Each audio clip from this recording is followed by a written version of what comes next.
I am Dr. Fouzi Slisli and I will be your guide in this session. Today we will be talking about Renaissance poetry and about one of the most important aspects of Renaissance poetry and one of the most important poetic genre of Renaissance literature. It's the sonnet. This lecture will basically give you a background, and then it will go to discuss the form and the content of the sonnet, its main characteristics, and so on. I hope that you will enjoy it and find it very useful. First of all, when we talk about Renaissance literature or Renaissance poetry, the first thing that's of utmost importance, because it's the main ingredient, is classical influences, the influences of classical Rome and classical Greece on Renaissance poetry. The growth of poetry in Renaissance England was profoundly influenced by a renewed interest in classical poetry. Classical poetry was influential in many ways. First of all, it encouraged Renaissance Europeans to grant the poet a higher social status, right? It made the idea that, look, the poet should be respected, should be a respected person in society. This idea, when people advanced this idea, they would support it from classical culture. They would say, look, the Greeks and the Romans gave huge respect to the poet. They were civilized people. If we want to be civilized too, we have to give the poet a very respectable status. So classical poetry encouraged granting the poet a higher social status. And the second important thing, classical poetry provided a rich and huge storehouse of poetic styles and genre. For example, classical poetry provided a system of classification.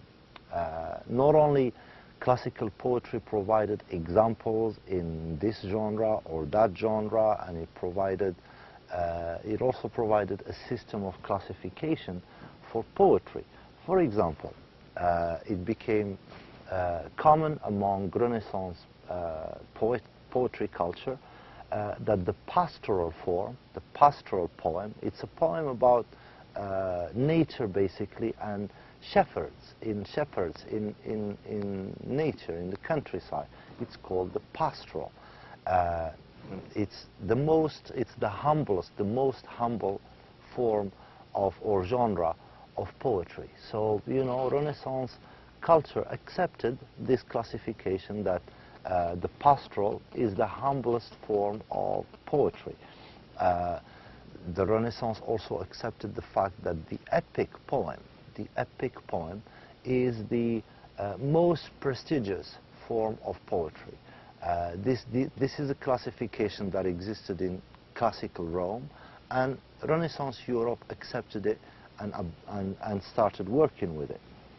The most ambitious Renaissance poets imitated the poetic career of Virgil, the famous Roman poet who wrote the Aeneid and many other poems. So ambitious Renaissance poets imitated the career of Virgil, which means that they began their career as writing pastoral poetry and gradually worked their way up to the epic. And this passage, this pathway, is what they called the Virginian wheel. The Virginian wheel. It means that as a poet, you start writing pastoral poetry, and gradually you make your way up and you write epic poems. The pastoral, for example, briefly, let me give you some of the most important classical influences as far as the different poetry genre are considered. For example, for the pastoral poetic tradition, the pastoral genre, the Theocritus, who was a 3rd century BC poet, was very influential in the Renaissance.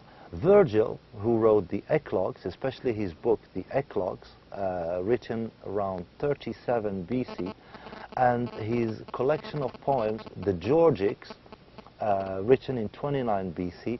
These are three collections of pastoral poetry. One by Theocritus, it's called the Idylls, published in the 3rd century BC, or written in the 3rd century BC. The second one, Virgil's Eclogues, written in 37 BC, and Virgil's Georgics, written in 29 BC. These were the three most important influences as far as pastoral poetry was concerned. When we talk about the epic, the most important classical influences, of course, is Homer, and especially the Iliad and the Odyssey. Estimates is that they were written around 700 or 600 BC.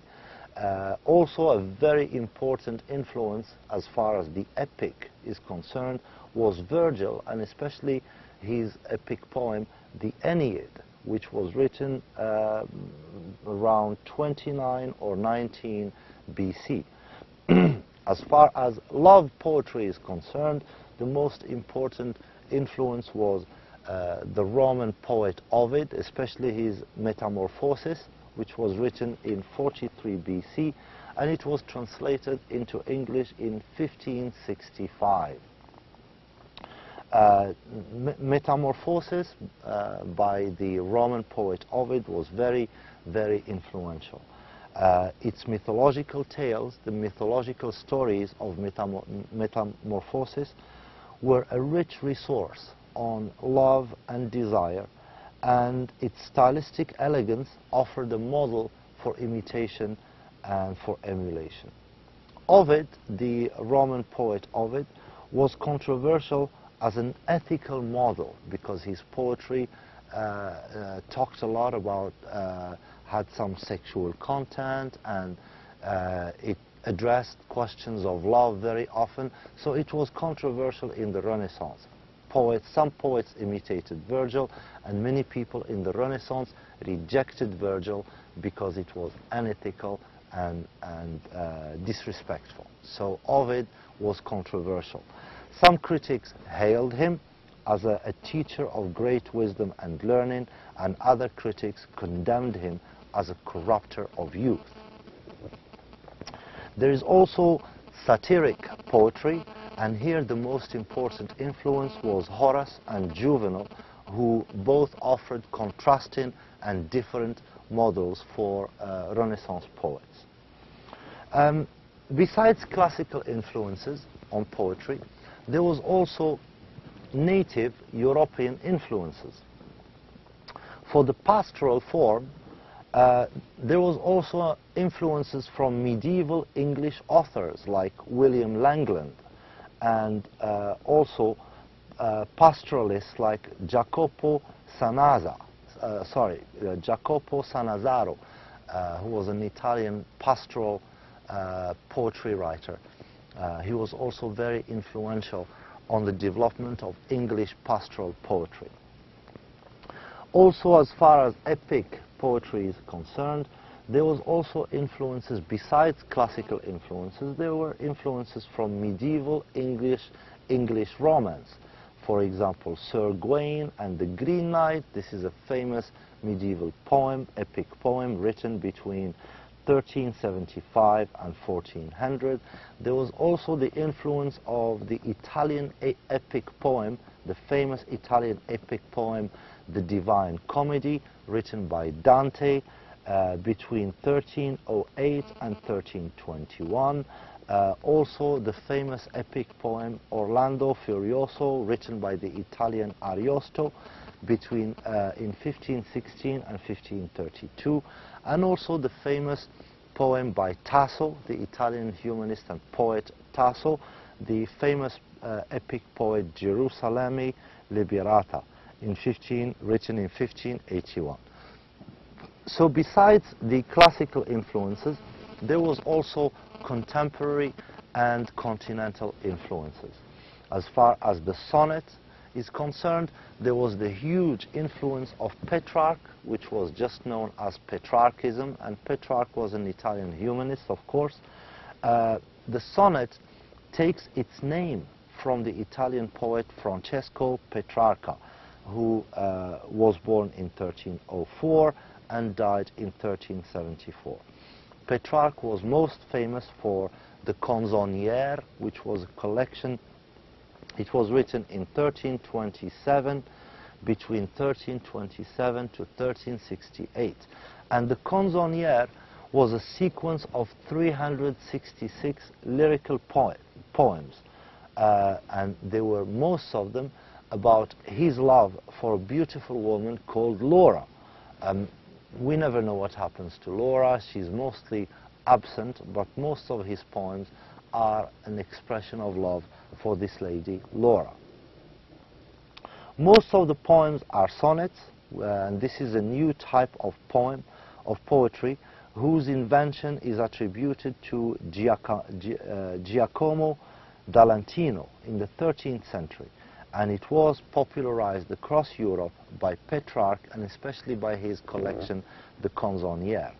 Petrarch's poems have many recurrent features. They have some recurrent characteristics that quickly became conventional topoi. They became conventional rules or motifs in European love poetry. Now in Europe it's simply conventional European love poetry, simply became called the Petrarchan mode. The sonnet simply became became known as the Petrarchan mode. Very important for the development of poetry in English poetry in the Renaissance is the question of patronage. In the 16th century, poetry was a genre closely identified with the royal court. Those who wrote poetry were mostly either courtiers in the court, or they were educated, aspiring men, right? And occasionally even women, but they were ambitious men or some women who were in search of royal patronage. For Elizabethan courtiers, for example, the ability to write artful poetry was part of being an accomplished gentleman. It was just part of being an accomplished, talented, ambitious gentleman. You had to be able to write and compose and recite poetry. Same thing for women, but women did not have a strong presence like the men. It was also a way of cultivating rhetorical and persuasive skills necessary in Renaissance politics and diplomacy. If you want to be a successful politician or diplomat, it was necessary to be able to write and read and compose and discuss poetry.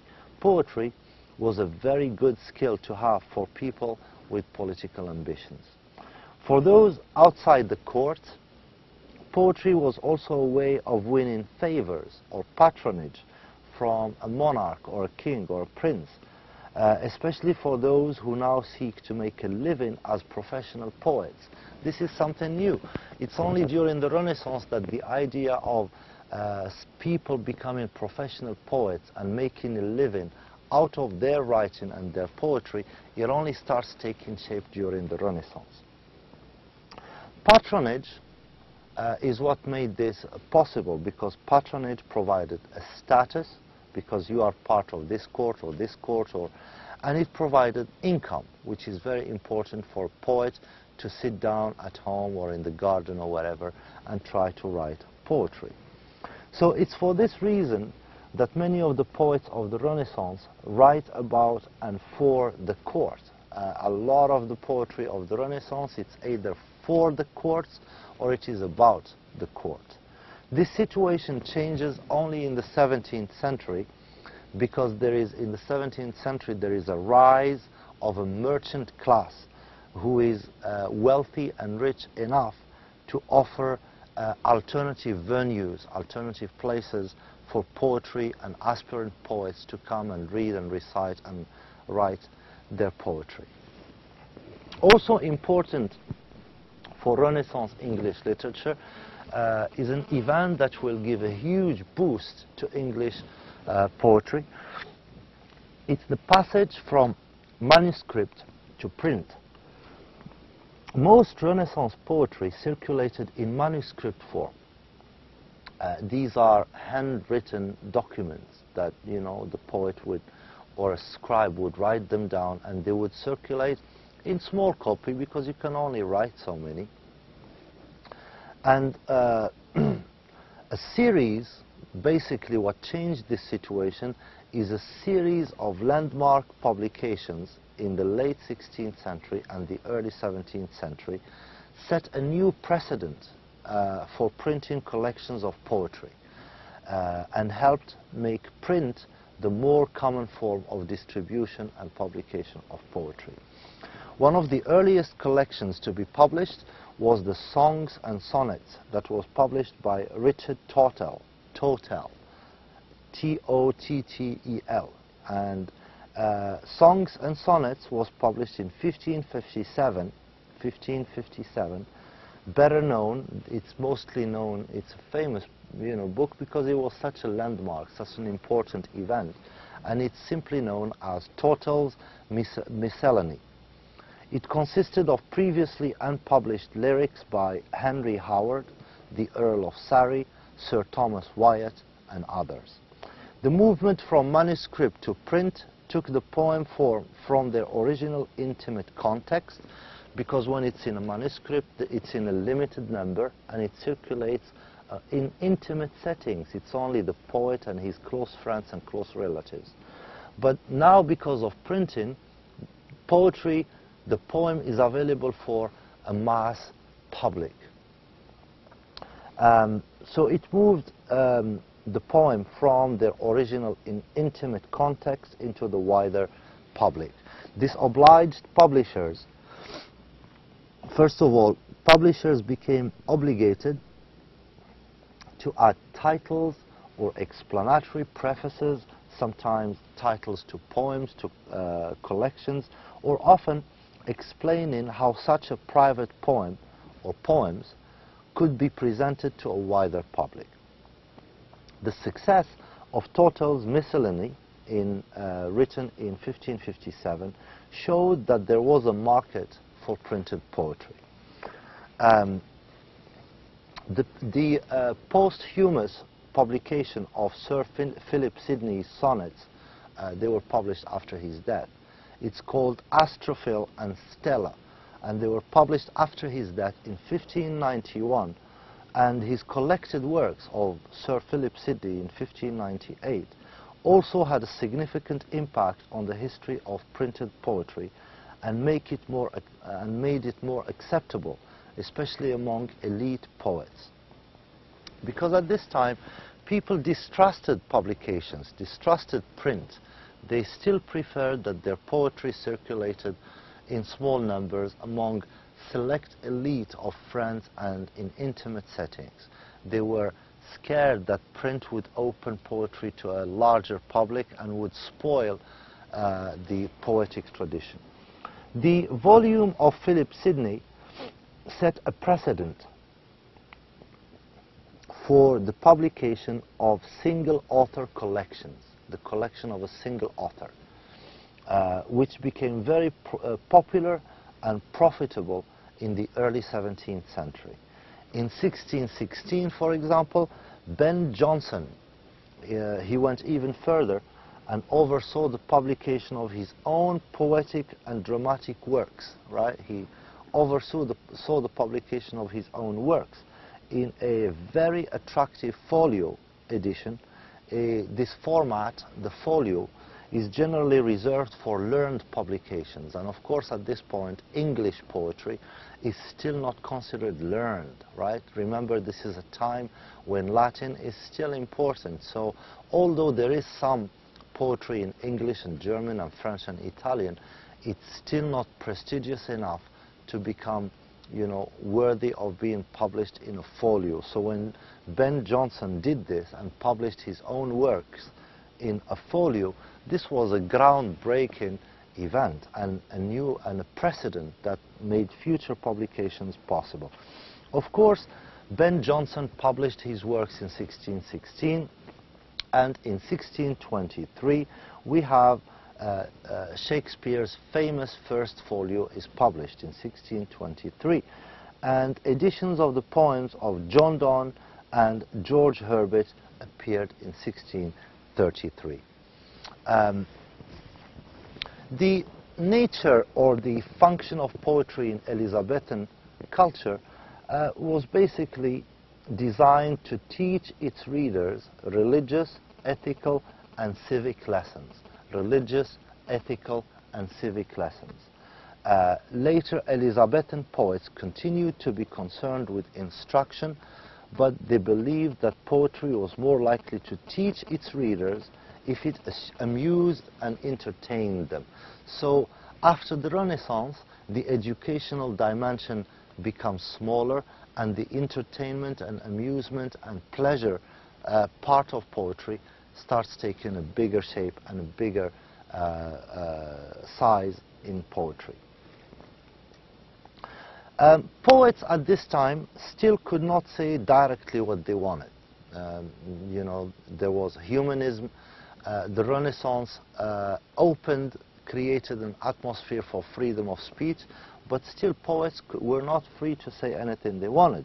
The popularity in late Elizabethan period of the pastoral and the sonnet was primarily due to the fact that these two genres allowed poets what they want to say indirectly. So they can say what they want to say in an indirect fashion. In the epic, they can talk about political matters, and in the sonnet, they can talk about, you know, either love or moral or ethical issues. So let's talk a little bit about the sonnet and the characteristics of the sonnet. To speak about English Renaissance poetry, one has to start with the sonnet. This is the literary form that emerged from Italy first and spread across Europe like wildfire. In the last decade of the 16th century, no other lyric, no other poetic form compared in popularity with the sonnet. The sonnet was the most popular form of poetry. It's short, as we will see, and easier to understand. The sonnet is a short poem, usually emotional in content. The form was first developed in Italy during the Middle Ages by well-known figures like Dante Alighieri, because he put it to use. But the most famous sonneteer of that time was Francesco Petrarch, 1304-1374. And it is after him that the Italian sonnet, it's from him that the Italian sonnet got its name. So it's either called the sonnet or it's called Petrarchism, or the Petrarchan sonnet. It has been estimated, it was so popular, the sonnet was so popular that it has been estimated that in the course of the century, over 300,000 sonnets were written in Western Europe. 300,000 sonnets. Petrarch's example was still commonly followed. People still followed Petrarch's sonnets and imitated Petrarch's sonnets. The sonnets were generally composed in sequences, cycles of 100 or more. So they would be their short poems. So they were composed in a sequence of 100 poems or more. And they addressed to the poet's more or less imaginary cruel lady. The Italian or Petrarchan sonnet was introduced into English poetry in the early 16th century by Sir Thomas Wyatt in 1503 until 1542. By far the finest of all English poetry or English sonnets in the English tradition, the best English sonnets are Shakespeare's, of course. 154 poem collection. Commonly known, they're just known as Shakespeare's sonnets. They were not published until 1609, but seem to have been written before 1600. Their interpretation has long been hotly debated, and there is strong disagreement over when was it published, whether whether some of it doesn't belong to him, and so on. It is certain, however, that they do not form a connected sequence. That's certain. They are not part of a connected sequence. Some of them are occupied with urging a youth of high rank, Shakespeare's patron, who may have been either the Earl of Southampton or William Herbert, Earl of Pembroke, to marry. So some of them just urge this important prince to marry. Others hint to Shakespeare's infatuation for a dark lady, leading to bitter disillusion, and still others seem to be occasional expressions of devotion to other male or female friends. The sonnet can be divided into two sections, thematically and in terms of form. There is the form and there is the themes. Thematically, the sonnet can be divided into two sections. There is two parts. The first part presents the theme or raises an issue or asks a question.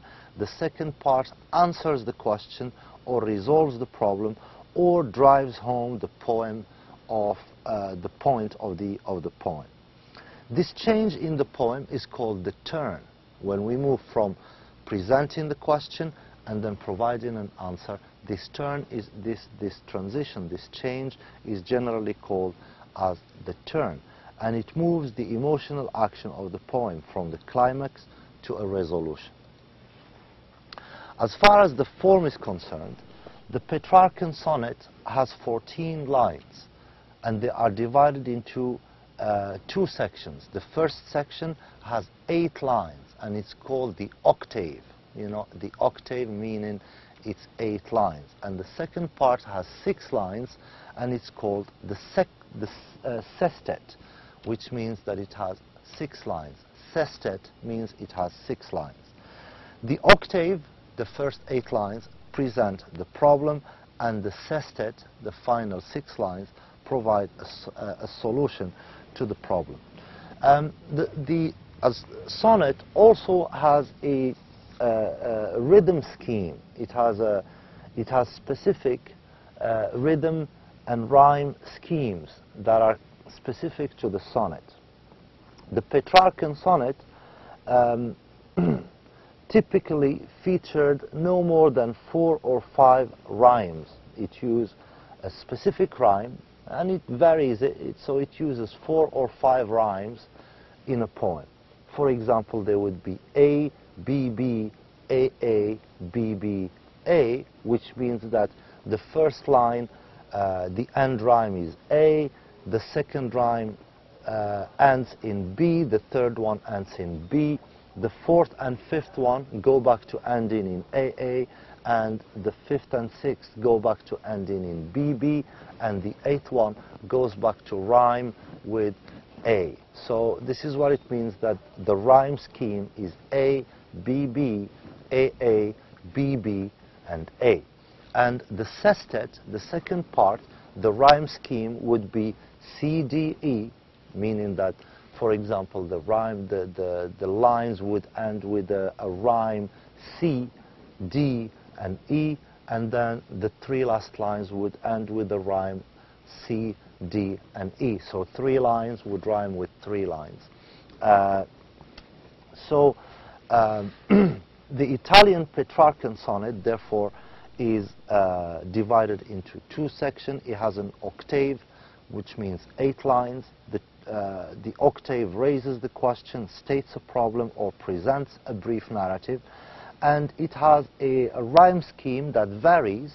It can vary, the rhyme scheme. For example, the most common is A, B, B, AA, B, B, and A, and would have a sestet. The second part would have 6 lines. That's a sestet. And the sestet answers the question, solves the problem, or comments on the narrative. The rhyme scheme would be, for example, CDE, CDE. And if this sounds a little bit confusing, you'll probably have, you will have on the website, there will be an illustration with images and stuff that can make this clearer than what I am making it here. The English Shakespearean sonnets is slightly different. It is not, it doesn't divide into 2 parts, it divides into 4 parts. It doesn't have 8 lines and 6 lines, it has 4 and 4 and 4, which means 12, and then it concludes with 2 lines, which means 14. So basically, each of the 4 lines is called a quatrain, which simply means 4 lines, a quatrain.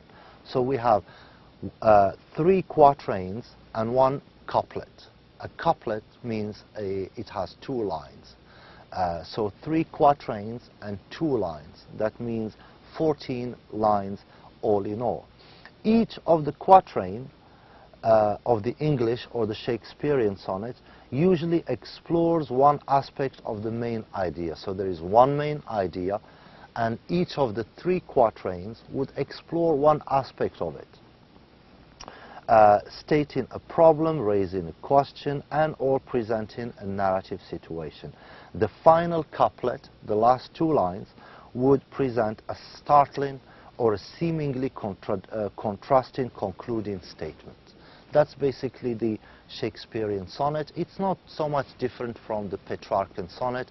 It just varies in the form. Instead of having 8 and 6, the Shakespearean sonnet has 4, 4, 4, and 2.